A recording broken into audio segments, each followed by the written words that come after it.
Hello दोस्तों।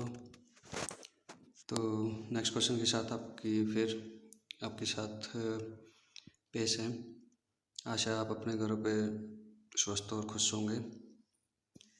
तो जो भी आपकी क्वेरीज हैं आप मेरे को साथ साथ शेयर करते रहना, आपके सॉल्यूशन मिलते रहेंगे। अभी जो हमारा नेक्स्ट क्वेश्चन स्टार्ट हो रहा है ये टैली टेस्ट किट से हो रहा है। अगर आपके सीरीज टेस्ट वाले कोई इश्यूज हैं तो आप वो शेयर कर सकते हैं। ये क्वेश्चन जो स्टार्ट हो रहा है ये ओपनिंग बैलेंस वाला है, जिसमें कि हम कैसे टैली में ओपनिंग बैलेंस चेक कर सकते हैं, कैसे उसकी एंट्री कर सकते हैं। ये चीज़ें आपके साथ अभी हम कंटिन्यू करते हैं, तो बने रहिएगा, देखते हैं। तो स्टार्ट कर लेते हैं फर्स्ट एंट्री के साथ। जैसे कि इसमें मेंशन है, आपके पास भी वो टेस्ट सीरीज़ में क्वेश्चन आपको अवेलेबल मिल जाएगा। इसमें आपको जो प्रोवाइड किया गया है या बताया गया है, असेट्स कैश 15,000 से, HDFC बैंक 5,000 से, स्टॉक 40,000 से, फर्नीचर 3600 से, फिर इसके अलावा X 6,000 से, Y 8,000 से, Z 10,000 से। ये आपके डेटर्स का बैलेंस है। अब कई बच्चे पूछते हैं ओपनिंग बैलेंस क्या होता है सर। देखिए ओपनिंग बैलेंस जैसे मैंने पीछे भी आपको बताया था, ओपनिंग बैलेंस वहाँ ज़रूरत पड़ती है जहाँ हमें किसी थर्ड पार्टी ट्रांजैक्शन की या किसी सेकंड ऑफिस से हमें सिर्फ बैलेंस मैच करके आगे एडजस्टमेंट एंट्री करनी पड़ती है, या कोई मैनुअल आपका ट्रांजैक्शन चल रही होगी तो उसको आप अभी सिस्टम में डालते हैं, तो उस टाइम पे ये चीज़ें होती हैं। ओपनिंग बैलेंस जो मैंने आपको बताया था वो यही होता है, पिछले साल का क्लोजिंग बैलेंस इस साल का ओपनिंग बैलेंस माना जाता है। इसकी जो रिक्वायरमेंट पड़ती है, एक एग्जांपल लेके देख लेते हैं। जैसे कि कोई मैनुअल वर्क का चल रहा था और आपने किसी कंपनी में ज्वाइन किया, तो आपको वो सारा मैनुअल वर्क कन्वर्ट करना है टैली में, ठीक है। तो आप पिछले साल की जितनी भी जो ऑडिटेड है वो एंट्रीज आप इसमें ओपनिंग बैलेंस ले सकते हैं, ठीक है। ओपनिंग बैलेंस से कंटिन्यू जो भी आपके नेक्स्ट रेगुलर ट्रांजैक्शन होंगी वो आप इसमें यूज़ कर सकते हो। तो यहाँ पे आपके एसेट साइड दे रखी है, लायबिलिटी साइड दे रखी है। ओपनिंग बैलेंस में ये चीज़ें नील होनी चाहिए, मीन्स एसेट साइड का बैलेंस लायबिलिटी साइड के बैलेंस के बराबर होना चाहिए। इस केस में भी हम एज्यूम कर लेते हैं, जैसे कि हम आपको डेबिट बैलेंस से रिलेटेड एसेट्स होती हैं, एसेट्स का हमेशा डेबिट बैलेंस रहता है, लायबिलिटीज़ का हमेशा क्रेडिट बैलेंस रहता है। अगर किसी क्वेश्चन में, जैसे अभी यहाँ पे भी आपको ये चीज़ें क्लियर होंगी, अगर आपकी क्वेश्चन में एसेट साइड का बैलेंस ज़्यादा है लायबिलिटी साइड से, तो आपको किसका बैलेंस बढ़ाना पड़ेगा, लायबिलिटी साइड का। तो लायबिलिटी साइड में जो डिफरेंस बचता है, अगर आपका शॉर्ट है तो वो कैपिटल के रूप में एडजस्ट होता है। ऐसे ही अगर आपका लायबिलिटी साइड का बैलेंस ज़्यादा है, एसेट साइड का कम रह जाता है, तो एसेट साइड में आपको अपग्रेड करना पड़ेगा, कुछ एडिशन करना पड़ेगा, वो आपका कैश में शॉर्टफॉल होता है वो कन्वर्ट हो जाता है। तो यहाँ स्क्रीन में आपको दिख रहा है कैसे हम ओपनिंग बैलेंस डालते हैं। तो ये जो स्क्रीन है ये मल्टीपल लेजर्स वाली स्क्रीन है, जिसमें कि हम एक साथ मल्टी लेजर क्रिएशन कर सकते हैं। तो ऊपर आपको अंडर ग्रुप दिख रहा है जो कि ऑल आइटम सेलेक्ट किया गया है, राइट। तो ऑल आइटम्स में लेजर आपको ऑटोमेटिकली ग्रुप के साथ अटैच हो जाएंगे। जैसे कि HDFC बैंक आपने क्रिएट किया, इसको अपने बैंक अकाउंट में डाला, फिर आपको ओपनिंग बैलेंस की विंडो यहाँ पे दिख जाती है। तो ये आपको जब भी आप बैलेंस डालेंगे तो डेबिट क्रेडिट पूछता है। अगर आपकी लेजर और ग्रुपिंग सही होगी तो ये आपको ऑटोमेटिक डेबिट दिखा देगा, क्योंकि HDFC हमारा बैंक है। अगर बैंक अकाउंट में जाएगा तो बैंक का हमेशा डेबिट बैलेंस होता है। ऐसे स्टॉक इन हैंड है, स्टॉक इन हैंड में गया है। स्टॉक इन हैंड का मतलब जो हमारे पास रॉ मटेरियल पिछला बचा हुआ है, तो वो भी डेबिट बैलेंस ही होता है। फर्नीचर फिक्स एसेट्स में जाएगा, वो भी डेबिट बैलेंस होता है। देन एक्स जो हमारे डेटर्स हैं, तो ये आपको बड़े ध्यान से देखना। जब भी आप एक्स क्रिएट करेंगे तो सन्डे डेटर्स में जाना चाहिए। क्रेडिटर में अगर आपने डाल दिया तो आपको उसमें प्रॉब्लम होगी एंट्री करते टाइम। तो इस केस में आपको सारे मल्टीपल लेजर दिख रहे हैं। जैसे जैसे आप ये ग्रुपिंग करोगे क्वेश्चन के हिसाब से तो बैलेंस का बड़ा अच्छे से ध्यान रखना है। जैसे ही आप ये एंट्री करोगे तो आपको नीचे बैलेंस भी दिख जाता है। नेक्स्ट स्लाइड में हम देख लेते हैं। लास्ट में इसको एक्सेप्ट जरूर करना है, अगर आप एक्सेप्ट नहीं करोगे तो ये सारी जीरो हो जाएंगी। तो मल्टी लेजर क्रिएशन में लास्ट में जैसे 9 लेजर्स आपने बनाए, ग्रुपिंग होगी, नीचे एक्सेप्ट करके तो टैली में आपके जनरेट मिलेंगे। नेक्स्ट जो देखते हैं, कई बच्चे कह रहे हैं यहाँ पे कैश का लेजर शो नहीं हो रहा और कैश का बैलेंस हम कैसे डालें। तो कैश का लेजर ऑलरेडी क्रिएट होता है, अगर आप दोबारा कैश का बनाओगे तो वो एक डबल एंट्री हो जाएंगी, डबल लेजर क्रिएट हो जाएंगे, डुप्लीकेट लेजर, तो वो भी आपकी आगे चल के प्रॉब्लम क्रिएट करते हैं। तो इस केस में अगली स्लाइड में आपको बताया गया कैसे आपको उसको बताया जाता है। तो जैसे ही आप इनके डेटर्स के और क्रेडिटर के बैलेंस डालेंगे तो ये विंडो पूछती है। तो 31 दिखाया इसने, अगर हम आज क्रिएट करते हैं तो अभी अप्रैल के उसमें माना जाता है, तो 31 की जो एंट्री है वो आपकी इस साल की ओपनिंग मानी जाएगी, राइट। तो यहाँ पे आपको लेफ्ट विंडो में दिखाया गया है ये वाले, जिसमें कि अगर मैं विजय का लेजर बनाऊंगा तो 7500 क्रेडिट बैलेंस उठाएगा, तो जीरो कब था वो 31 में, लेकिन 1 तारीख को वो ओपनिंग बैलेंस में माना जाएगा, ठीक है। इस विंडो में यहाँ पे आपको स्टॉक और ग्रुपिंग बताई गई है, किसके अंडर में क्या होना चाहिए, वो चीज़ें भी आपकी मैचिंग के साथ ही चलेंगी। नेक्स्ट वो देख लेते हैं। यहाँ पे जैसे कि मैंने बताया कैश को आप कहाँ डालेंगे, कैश की विंडो तब आएगी जब आपको कैश के लेजर के अल्टर में जाके, ये जैसे मैंने आपको यहाँ पे बताया गया, अल्टर विंडो में जाके कैश इन हैंड अवेलेबल रहेगा। यहाँ आपको जो भी अपने डेबिट और क्रेडिट बैलेंस डाला है उसका डिफरेंस 25,100 शो हो रहा है, जो कि डेबिट बैलेंस है। डेबिट बैलेंस मतलब कि आपके डेबिट साइड ज़्यादा है, राइट। तो 25,100 को डिफरेंस आपको क्रिएट करना पड़ेगा। कहाँ, जैसे ये नीचे जब आप कैश का बैलेंस डालते हो ऊपर, और यहाँ पे आपकी ओपनिंग बैलेंस शो करेगा, राइट। यहाँ पे आपको 15,000 डेबिट करने हैं, जो मैंने आपको क्वेश्चन में दे रखा है। नेक्स्ट उसमें ये कैपिटल का, अब कैपिटल क्यों आया, अब जब हमने यहाँ पे लेजर क्रिएट किया था तो 25,100 का डिफरेंस था 15,000 डालने के बाद। अगर 15,000 नहीं डालोगे तो उससे पहले और कम होगा, 25,100 का डिफरेंस रह गया। ये डिफरेंस आपको क्रेडिट साइड की तरफ बढ़ाना पड़ेगा, तभी हमारा दोनों बैलेंस की साइड, दोनों डेबिट और क्रेडिट बैलेंस मैच होएगा। तो इस केस में आपने क्या किया, नया लेजर क्रिएट किया, कैसे, कैपिटल का अंडर कैपिटल में, और जो आपको ऊपर डिफरेंस दिख रहा है 25,100 वही आपने यहाँ पे डाल दिया क्रेडिट। एक्सेप्ट करेंगे, एक्सेप्ट करते ही आपका ये बैलेंस नील हो जाएगा, जो कि आपका सबसे टॉप अर्जेंट टास्क होता है। जब तक आपका ओपनिंग बैलेंस में डिफरेंस रहेगा तब तक आप इसमें प्रॉब्लम्स रहेंगी। तो ओपनिंग बैलेंस सबसे पहले नील करना होता है। नेक्स्ट स्लाइड चलते हैं। अब आपकी फर्स्ट जो इशू थे वो क्लियर हो गए कि ओपनिंग बैलेंस हम सिस्टम में कैसे डालें। अब ट्रांजैक्शन स्टार्ट होंगी आपकी, आपके पास जो क्वेश्चन हो उसके आप मैच कर सकते हो। वीडियोस थोड़ी लंबी हो जाती हैं, इसके पीछे रीज़न ये है कि अगर कोई चीज़ स्टार्ट करते हैं तो फिनिशिंग एंड तक आपके सारे डाउट्स क्लियर हो, तो उसके लिए आप बने रहना और लास्ट तक आपके सारे डाउट्स, अगर ये अभी भी क्लियर नहीं है तो आप 1 to 1 क्वेरीज डाल सकते हैं। इस क्वेश्चन में नेक्स्ट एंट्री देख लेते हैं। Purchase goods from Kailash for ₹20,000 at trade discount of 10% and cash discount of 2% paid at the time of transaction. मतलब जब भी आपने परचेज किया उसी टाइम आप 60% कैश दे के आ गए। तो इस तरह के ट्रांजेक्शन आपको मिलती भी हैं। जब आप किसी फर्म में ज्वाइन करेंगे तो पार्टी के साथ नेगोशिएट होती है, पार्टी आपको 10% का डिस्काउंट ऑलरेडी दे रही है, ठीक है। उसके साथ भी आप और एडिशनल डिस्काउंट चाहेंगे तो अपनी डिमांड रखिए कि भाई 60% अमाउंट अभी दे दो, हम आपको और दे देते हैं। तो 20,000 में ट्रेड डिस्काउंट, जो मैंने आपको लास्ट क्वेश्चन में बताया था, ट्रेड डिस्काउंट की एंट्री हम नहीं करते, अपने अमाउंट में से उसको एडजस्ट कर लेते हैं। तो यहाँ पे हम कैसे करेंगे, पहले मैनुअल साइड देख लेते हैं जिससे कि आपकी अंडरस्टैंडिंग बढ़े। अगर हमारा परचेज का बिल है 20,000, उस पर 10% डिस्काउंट हो गया तो वो माल हमारे को कितने में पड़ जाता है, 18,000 का। तो हमारे लिए उसकी जो वैल्यू आ रही है वो 18,000 ही आ रही है, उस पर हम कैलकुलेशन करेंगे। अब सिंपली पहले तो हम ये देख लेते हैं कितना पार्ट हमने कैश दिया, कितना पार्ट हमारा उधार गया, ठीक है। तो क्वेश्चन में आपको मेंशन है 60% हम कैश दे के आए, तो इट मीन्स 40% जो आपका बच गया ये आपका उधार का बच गया। तो एक एंट्री तो आपकी क्या बनेगी, उधार की, जो कि मैंने सेकंड साइड आपको मेंशन किया है।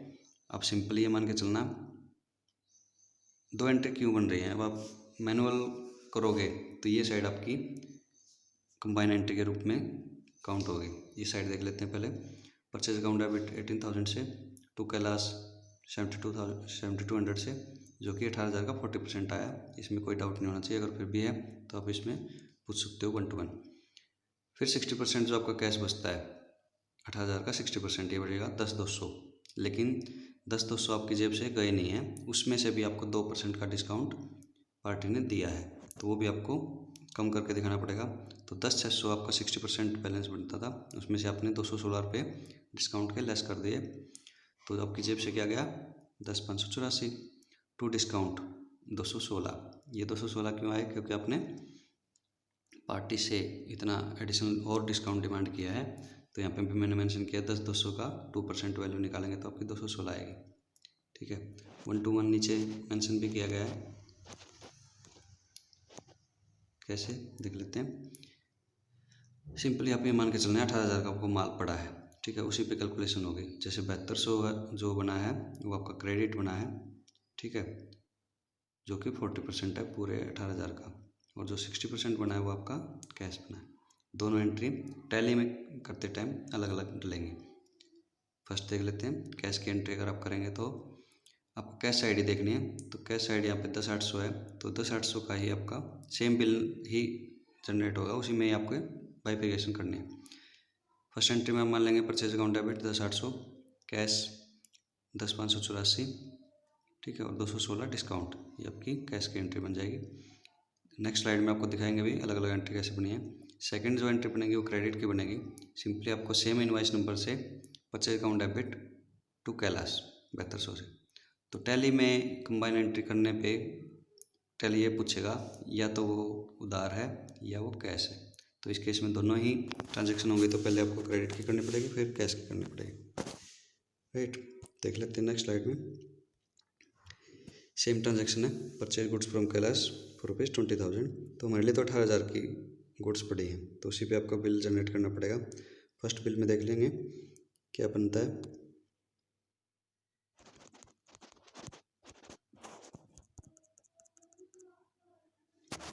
यहाँ पे आपको दिख रहा है हमने ये जो एंट्री की है ये किसकी की है, कैश की। तो कैश में कई बच्चे कहते हैं हमारे को डेबिट क्रेडिट ये कैसे शो हो रहा है, कई बार ये स्क्रीन में नहीं दिखता, तो वो चीज़ें भी आपको कर सकते हैं। उसकी प्रैक्टिस जब आप करोगे तो यहाँ पे मैंने मेंशन किया है कि F12 प्रेस करके आप ये डेबिट क्रेडिट चूज़ कर सकते हैं। ठीक है जी। फिर उसके बाद मैंने आपको ग्रुपिंग बहुत इंपॉर्टेंट चीज़ें बताई हैं कि अगर आपका लेजर बन रहा है तो ग्रुपिंग बनती है कैसे, उसकी जितना आप प्रैक्टिस करेंगे उतनी आपकी उस पर कमांड बनेगी। दूसरी चीज़ है वाउचर टाइप। अगर मेरे को इनवॉइस मोड पे काम नहीं करना तो वाउचर मोड के लिए मैं Ctrl+V प्रेस करूँगा यहाँ पे, तो आपका डेबिट क्रेडिट मोड पे आ जाएगा ये, जिसमें कि इनवॉइस जनरेट नहीं होगा, पार्टी नेम नहीं मांगेगा, सिर्फ सिंपल आपको डेबिट क्रेडिट परचेज अकाउंट के रूप में मिल जाएगा, जो कि सिंपल स्टार्टिंग में बच्चों के लिए हेल्प होता है। इस एंट्री में आपको सारा क्लियर बताया गया है, जो कि मैंने पीछे आपको मैनुअल बताया था। यहाँ पे कैश क्रेडिट किया गया है, कैश क्रेडिट किया गया है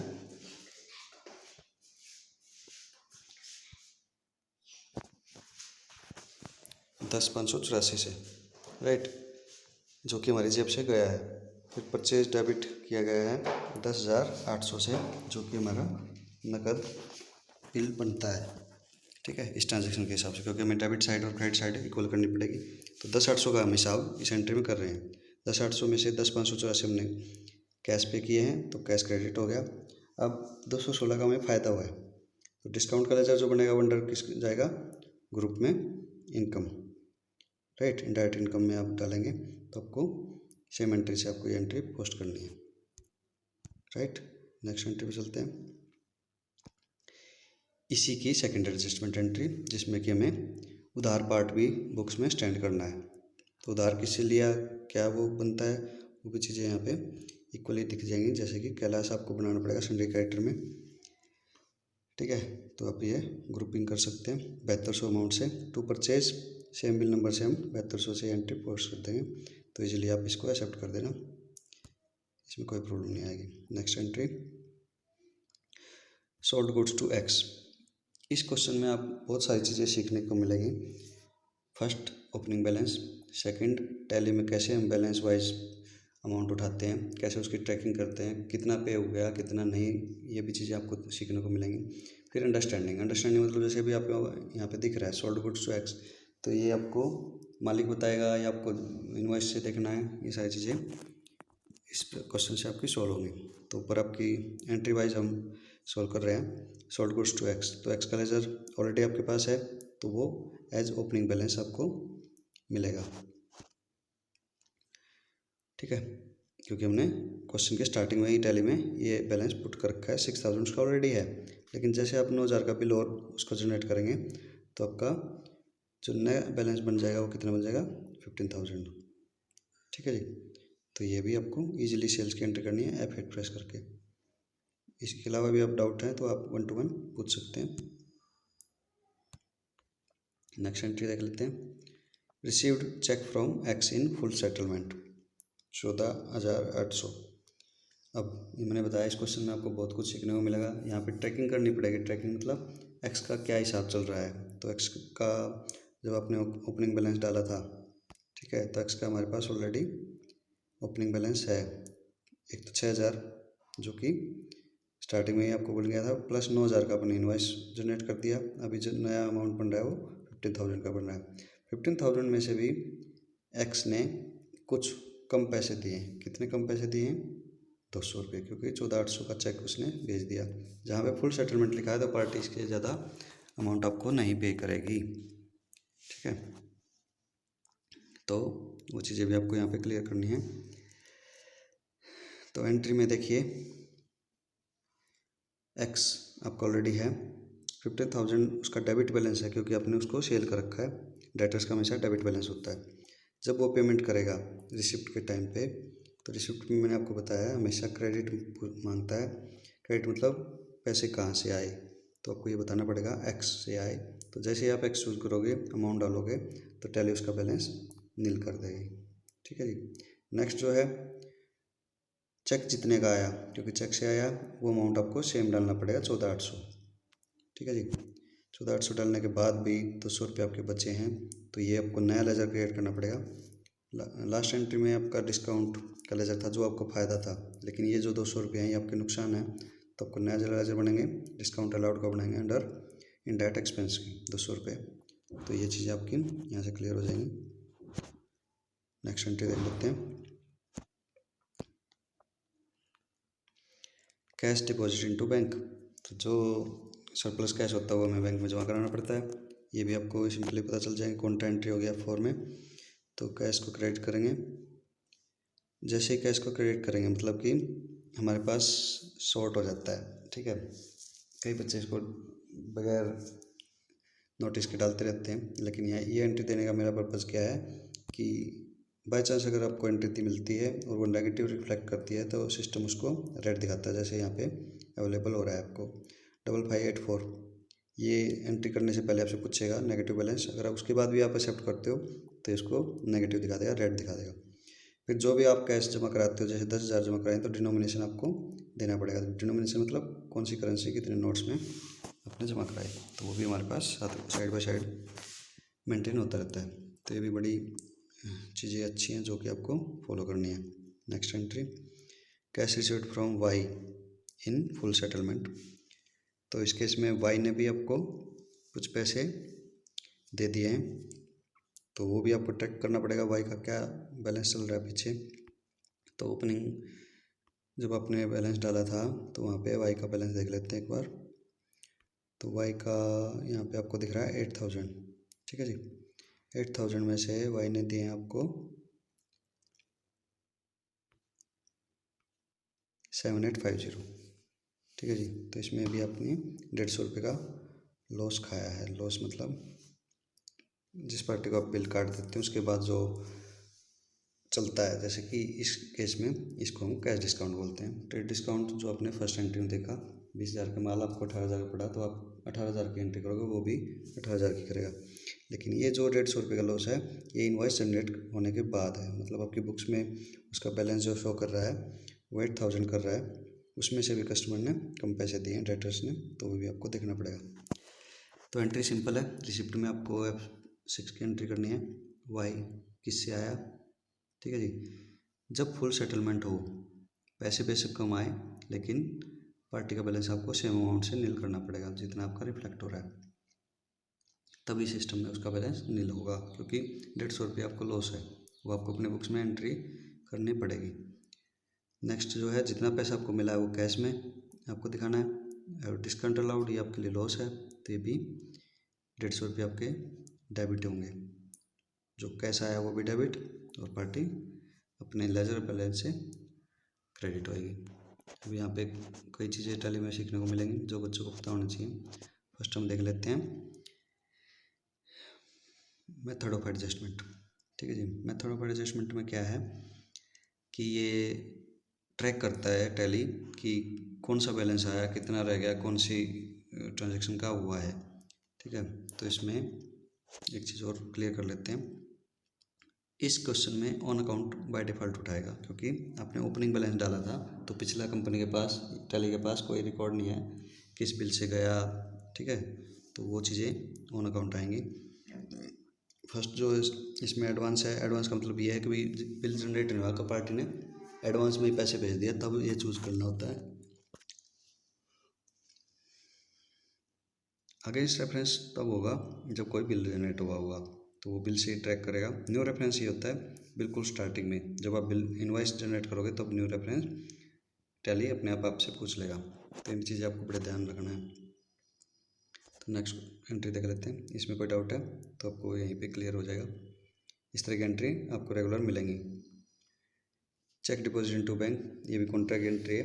तो जो भी जेड का बैलेंस था 2000 रुपये, cheque deposit into bank of Z, मतलब जेड के तरफ से आपको 2000 रुपये मिले हैं, तो 2000 रुपये जेड से आपने क्रेडिट कर लिए, बैंक में डेबिट कर दिए। Clear, simple entry. नेक्स्ट है cheque received from X get dishonour. अब कई स्टूडेंट पूछ रहे हैं ये चेक डिसऑनर क्या होता है जी। चेक डिसऑनर ये होता है जी, अगर आपके खाते में पैसे ही नहीं हैं और आप चेक काट देते हो तो बैंक आपसे चार्जेज लेगा। पार्टी भी अपनी उस टाइम पे एंट्री करेगी तो उसको रिवर्सल करनी पड़ेगी। तो पीछे जो चेक एंट्री की थी उसी की हमें रिवर्सल एंट्री करनी पड़ेगी। उस टाइम आपने पेमेंट माना, रिसिप्ट माना था, अब आपको पेमेंट एंट्री में उसको नील करना पड़ेगा, उसका बैलेंस सेम अमाउंट से स्टैंड करना पड़ेगा। तो इस केस में क्या हुआ, जब पार्टी ने चेक दिया 14,800 तो आपके लिए रिसिप्ट थी, अब आपको सेम अमाउंट उससे रिफ्लेक्ट करना है। ये कब पता चलता है कि चेक डिसऑनर होना, ये आपकी बैंक स्टेटमेंट में रिफ्लेक्ट करेगा। आज आपने चेक लगाया तो आप टैली में उसकी एंट्री डाल देते हो, लेकिन 2 दिन बाद, 4 दिन बाद पता चलता है चेक बाउंस हो गया, ठीक है जी। चेक बाउंस होने से बैंक भी आपको चार्ज लगाएगा, आप भी पार्टी को इससे हर्जाना ले सकते हो। वो डिपेंड करता है आपके मालिक की ट्रांजेक्शन क्या है, टर्म्स क्या है, राइट। तो इस क्वेश्चन में सिंपली हम पेमेंट एंट्री पुट कर देंगे, एक्स को डेबिट कर देंगे सेम अमाउंट से 15,000 से, जो आपने बैंक में चेक लगाया था उसी अमाउंट को सिंपली क्रेडिट कर देंगे 14,800 से, और 200 रुपये आपका जो लॉस था वो भी आपके इनकम में कन्वर्ट हुआ है, तो उस टाइम भी अपने सेम लेजर को ही चूज़ करेंगे जिससे कि आपका इसमें रिफ्लेक्ट हो जाए, क्योंकि उस टाइम पे इनकम थी तो इनकम वाला ही लेजर लेना है। कई बच्चे इसमें एक्सपेंस वाला ले लेते हैं। इनकम वाला क्यों लिया है, क्योंकि उस टाइम पे आपकी जो लॉस हुआ था वो अब आपका कवर हो गया। नेक्स्ट देख लेते हैं, cash cell and ₹12,000 deposit into bank. अब ये भी एंट्री करते टाइम स्टूडेंट कंफ्यूज होते हैं, कैसे लैंग्वेज देते हो सर आप, समझ में नहीं आती, कई बार क्लियर नहीं होती। तो ये चीज़ आपकी ऑफिस में भी होती है, तो ये चीज़ें आपको मालिक के साथ क्लियर करनी पड़ेगी, बॉस के साथ क्लियर करनी पड़ेगी, सर इसके पीछे क्या फैक्ट है। तो जितनी आप यहाँ चैलेंज लेके चलेंगे, अगले चैलेंज में आप उतना ही स्ट्रांगली डिसीजन ले सकते हैं। तो इसमें बिल्कुल डिप्रेस होने की ज़रूरत नहीं है, ये चीज़ें आपको और ज़्यादा स्ट्रॉन्ग बनाती हैं। तो हमारा भी पर्पज़ यही है कि आप अपनी अंडरस्टैंडिंग को डेवलप कीजिए, मैच्योर कीजिए, तभी आप अकाउंटेंट बन सकते हैं, क्योंकि बहुत सारे इसमें डिसीजन लेने होते हैं, तो यहीं पे आपकी हेल्प हो जाती है। इस एंट्री में देख लेते हैं, कैश सेल थी, तो कैश सेल थी तो हमें कैश में ही उसको दिखाना है, पार्टी नेम सेलेक्ट नहीं करना है। तो कैश सेल में हमने कैश यहाँ पे चूज़ कर लिया सेल। लेकिन जब भी आप ये चूज़ करोगे तो इनवॉइस नंबर और mode of payment, document dispatch number और डिलीवरी नोट नंबर, ये सारे मेंशन करके यहाँ कैश आपने चूज़ किया। इसके बाद एड्रेस, कैश के बजाय यहाँ पे आप पार्टी का नाम डाल सकते हो, क्योंकि कैश आया है लेकिन फिर भी हमें किसी न किसी पार्टी को तो वो भेजा है, तो वो सारी डिटेल यहाँ पे मेंशन करनी पड़ती हैं, टैली में रिक्वायर्ड होती हैं। तो बिल जब जनरेट होगा तो पार्टी का नाम यहाँ से जनरेट हो जाता है। ठीक है जी। तो कैश सेल 12,000 ये अपने 15,000 से जनरेट कर दी। इसी क्वेश्चन में दूसरी एंट्री भी जनरेट होगी जिसमें कि 12,000 डिपॉजिट टू बैंक। तो दो एंट्री सेम डेट में ही है। दूसरी एंट्री भी हम कॉन्ट्रा इसमें पुट कर देंगे, कैश आउट हो गया और बैंक में डिपॉजिट हो गया तो डेबिट करेंगे। और कोई डाउट है तो you are welcome. Next entry देख लेते हैं। यहाँ पे old newspaper sold, old furniture sold, तो दो एंट्री हैं। तो चाहे कॉलेज में किसी ने स्टडी की अकाउंटिंग की, अकाउंट का सब्जेक्ट रहा होगा, 11th-12th में रहा होगा, तो बच्चे सिर्फ नंबर्स लेने के लिए इन चीज़ों को रटते हैं, लेकिन समझने के लिए आपको बहुत डेप्थ में जाना पड़ेगा, जैसे कि इस एंट्री में है। तो ओल्ड न्यूज़पेपर सोल्ड है, तो ये चीज़ें आपकी इनडायरेक्ट इनकम ही होंगी एक किस्म से, क्योंकि ये डायरेक्ट इनकम है ही नहीं। डायरेक्ट इनकम में तो आपकी सेल आ जाती है। तो अपने न्यूज़पेपर सोल्ड किया तो बैंक बिजनेस में तो पैसा आया है, तो इसकी एंट्री आपको रिसिप्ट में करनी पड़ेगी। F6 में स्क्रैप इनकम का आपको एक लेजर बनाना पड़ेगा अंडर इनडायरेक्ट इनकम, राइट, क्योंकि ये इनडायरेक्ट इनकम ही है। कंबाइन एंट्री मैंने कर दी 120 और 2470 को मिला के 2570। नरेशन में आप ये दोनों चीज़ें मेंशन कर सकते हैं, राइट। तो जितने मैच्योरली आप एंट्री पोस्ट करेंगे उतनी ही आपकी सैलरी इंक्रीमेंट होता है, उतना ही आपकी जॉब स्टेबल होती है। अकाउंटेंट की बेस्ट जो बनती है क्या इम्प्रेशन, वो यही बनती है कितना वो जजमेंटल स्ट्रॉन्ग है ना, मेंटली स्ट्रॉन्ग है। जजमेंट करना सबसे टॉप उसमें आ जाता है अकाउंटिंग स्किल्स में। नेक्स्ट एंट्री देख लेते हैं। Z became insolvent and only 40% amount has been recovered. अब जेड की एंट्री, जेड का पास्ट आपको देखना पड़ेगा ओपनिंग बैलेंस वाली एंट्री में। तो जेड का हमारे पास है जी 8,000 आई थिंक, राइट। जेड का 10,000 में से उसने 2,000 एक बार आपको दे दिए थे, वो भी एंट्री हम देख लेते हैं ये वाले।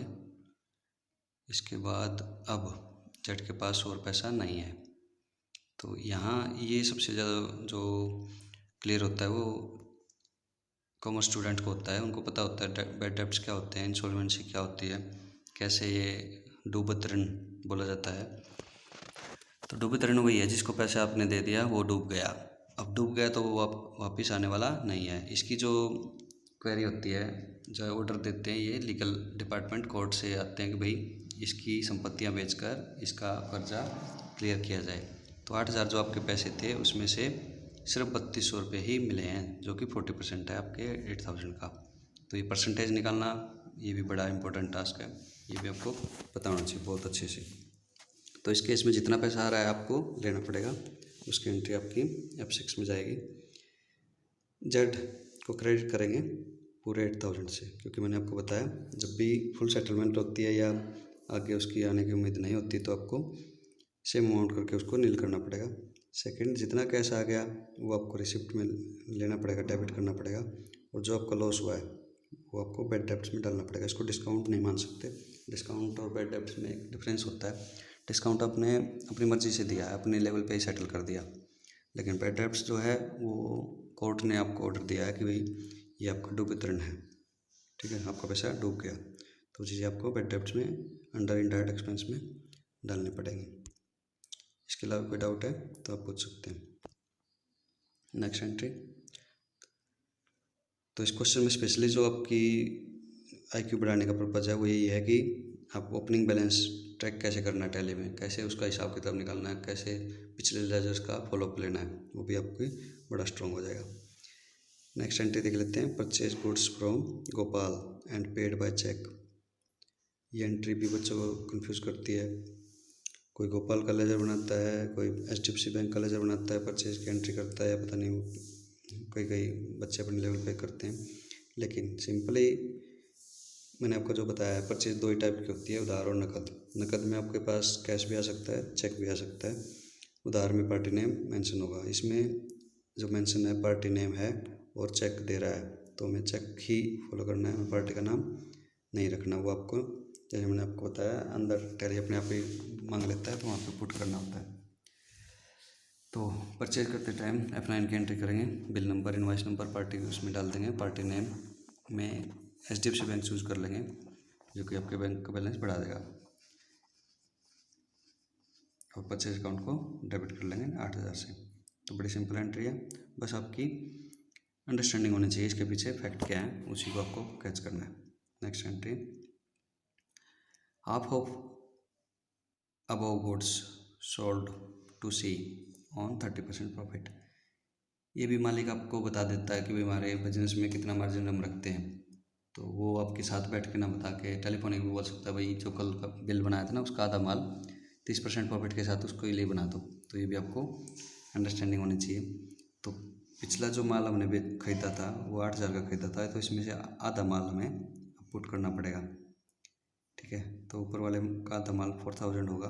4,000 का ये जो मैंने आपको यहाँ मेंशन किया है, 4,000 का 130% अगर आप निकालेंगे। 130% क्यों कर रहे हैं, क्योंकि 100 में 30 ऐड हो जाएगा। कई बच्चे इसका स्टूडेंट पॉइंट ऑफ व्यू से भी निकाल लेते हैं, जैसे 4,000 का 30% फिर 4,000 इसमें ऐड करेंगे, तो बात सिंपली है, इसमें आपका टाइम बचता है। तो तरीका कौन सा फॉलो करना है वो आपके ऊपर डिपेंड करता है। तो इस एंट्री में क्या होगा, सेल की एंट्री बनेगी F8 की, और C आपका सेंटरी डेटर्स में जाएगा। लेजर ग्रुपिंग बड़ी ध्यान से करना होगा, तो बाउंस होगा, इनवाइस आप जनरेट कर देंगे, राइट। नेक्स्ट एंट्री पे चलते हैं, withdraw amount for personal use from bank and office. ये भी आपको कब रिफ्लेक्ट होगा, मालिक खुद ही बता देगा, भाई मैंने ATM जो बिजनेस का था वो यूज़ किया था और कुछ पैसा ऑफिस से ले लिया। तो ऑफिस से ले लिया तो वो कैश ही है, कुछ बैंक से लिया है तो वो आपका रिफ्लेक्ट हो जाएगा बैंक स्टेटमेंट में। एंट्री आपको कंबाइन करनी पड़ेगी, क्योंकि मालिक जो खर्चा करेगा वो उसके कैपिटल में से लेस हो जाता है, जब भी देता है तो कैपिटल में ऐड हो जाता है। तो यहाँ पे जो लेजर बनेगा वो आपको ड्राइंग्स का बनेगा अंडर कैपिटल अकाउंट में। ड्राइंग्स जो होगी टोटल अमाउंट से पुट हो जाएगी, 5,000 है तो 5,000 से कुछ पार्ट आपने कैश में डाल दिया, कुछ बैंक में डाल दिया। ये आपकी चॉइस है, कैसे आप ले सकते हो। ये इसलिए दिया जा रहा है कि कुछ चीज़ें आप अपने लेवल पे भी मैनेज करोगे तो आपको उस चीज़ की इंपॉर्टेंस पता चलेगी। Next entry, paid salary to Motilal by cheque. ये भी उसी परचेज की तरह है, जैसे कि हम पार्टी नेम भी दे देते हैं, बैंक नेम भी दे देते हैं। जहाँ बैंक और कैश हो तो दूसरी चीज़ें सोचनी नहीं, आपको ये देखना है आ रहा है जा रहा है, ठीक है। तो चेक दिया है तो गिवर बैंक का हुआ। सैलरी आपका खर्चे का नाम है तो खर्चे का लेजर सैलरी बनेगा, तो salary account debit HDFC bank credit 7800 से। Next entry, cash paid for oil filling in car 560 रुपये। एक्सपेंस की एंट्री सिंपल। फिर कोई बच्चा ऑयल फिलिंग का लेजर बनाता है, कोई फ्यूल एंड उसका बना देता है, लेकिन खर्चे का जो ग्रुप है वो कार है, तो इसमें जो एक्सपेंस बनेगा कार एक्सपेंस का बनेगा under indirect expense 560 cash credit. तो हमारे स्टूडेंट होते हुए अगर फिर भी आपको कोई ऐसी चीज़ें लगती हैं कि हम कहीं वीक हैं या किसी चीज़ पे हमें काम करना चाहिए, तो आपके सजेशन हमेशा इम्पोर्टेंट हैं हमारे लिए। तो जितने भी आप सजेशन देंगे हमारे लिए इम्प्रूवमेंट करने में हेल्प करेंगे। लेकिन मैं ये भी चाहता हूँ कि आप अपनी कम्युनिकेशन को, अपनी अंडरस्टैंडिंग को बढ़ाइए। ये फील्ड ऐसी है, इसमें आप अनलिमिटेड ग्रोथ कर सकते हैं, लेकिन आपको डेप्थ तक जाना पड़ेगा। आप ये नहीं सोच सकते कि मैं कुछ चीज़ें रटाफिकेशन या कोई चीज़ बड़ी टेम्परेरी चीज़ें लें। तो टेम्परेरी नॉलेज, हाफ नॉलेज आपको हमेशा पीछे रखेगी। जितना बोलें कॉन्फिडेंस के साथ बोलें, उसके पीछे फैक्ट को काम करें। जहाँ फैक्ट काम होते हैं वहाँ पे आपकी ग्रोथ होती है।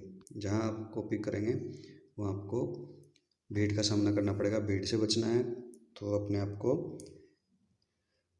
अच्छे से प्रिपेयर कीजिए, अपनी नॉलेज बढ़ाइए, कोविड-19 का जो चला हुआ है इससे बचाव रखिए, जो गवर्नमेंट की गाइडलाइंस हैं उनको फॉलो कीजिए, सफाई रखिए। तो आज के लिए इतना ही। हमारी शुभकामनाएं आपके साथ। खुश रहिए और एडवांस स्किल्स में जुड़ने के लिए धन्यवाद। और भी इम्पोर्टेंट वीडियोज़ आपको शेयर किए जाएंगे। और कोई सजेशन एंड डाउट्स हैं वो आप विदाउट एनी हेजिटेशन पुट कर सकते हैं। तो थैंक यू सो मच।